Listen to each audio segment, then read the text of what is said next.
Chaque année, des entreprises comme la vôtre brûlent des millions en croyant savoir ce qui fonctionne. Le problème s'appelle l'attribution et il est probable que votre modèle actuel soit fondamentalement cassé. Bienvenue dans Marketing Decoded. Mon invité aujourd'hui est CMO depuis 15 ans. Il a supervisé des budgets marketing dépassant 200 millions d'euros. On va parler cash, pas théorie. Merci. Et je vais commencer par une vérité inconfortable. La majorité des CMO que je croise pilotent leur budget avec un rétroviseur fissuré et pensent avoir un pare-brise. Soyons précis. Quel est exactement le mécanisme par lequel l'attribution détruit de la valeur sans que personne ne s'en rende compte? Le problème numéro 1, c'est le last click. Vous attribuez 100% du crédit à la dernière interaction avant l'achat.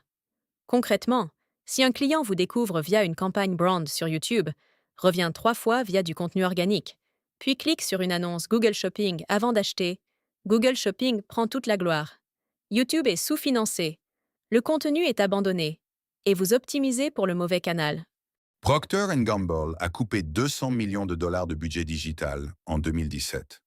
Tout le monde a crié au scandale. Ils avaient tort ou raison? Ils avaient partiellement raison pour les mauvaises raisons.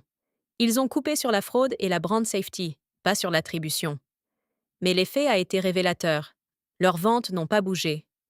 Ce que ça prouve, c'est qu'une partie significative de leur spend était du bruit statistique déguisé en performance grâce à un modèle d'attribution flatteur. Donc comment sait-on qu'on est dans cette situation? Quels sont les signaux d'alarme concrets? 3 signaux immédiats. Premier signal. Vos canaux les plus chers en last click ont les meilleurs ROAS. Mais quand vous les coupez en test, les ventes ne chutent pas proportionnellement. Deuxième signal. Votre SEO et vos campagnes brand semblent sous-performer en reporting alors que votre notoriété monte. Troisième signal. Vos équipes se battent en interne pour l'attribution des conversions.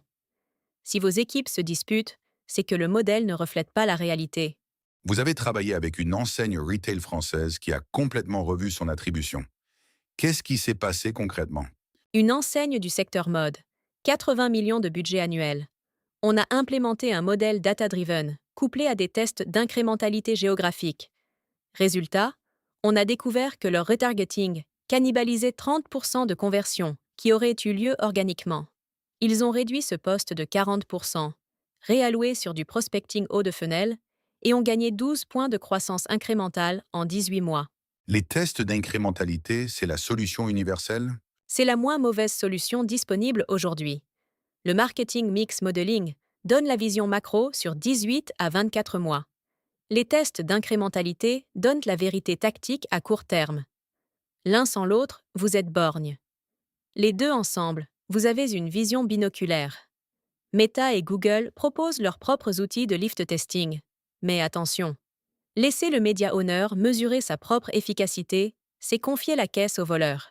Conseil immédiat pour un CMO qui nous écoute et veut agir cette semaine? Prenez votre canal le plus dépensier en dehors du search brand. Coupez-le sur une région test pendant 4 semaines. Mesurez l'impact réel sur les ventes dans cette région versus le reste. Ce que vous découvrirez va soit vous rassurer, soit vous coûter le prix d'un directeur marketing supplémentaire.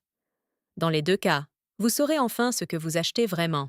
Attribution, incrémentalité, réallocation.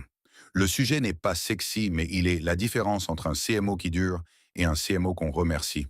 Merci d'avoir été aussi direct. Les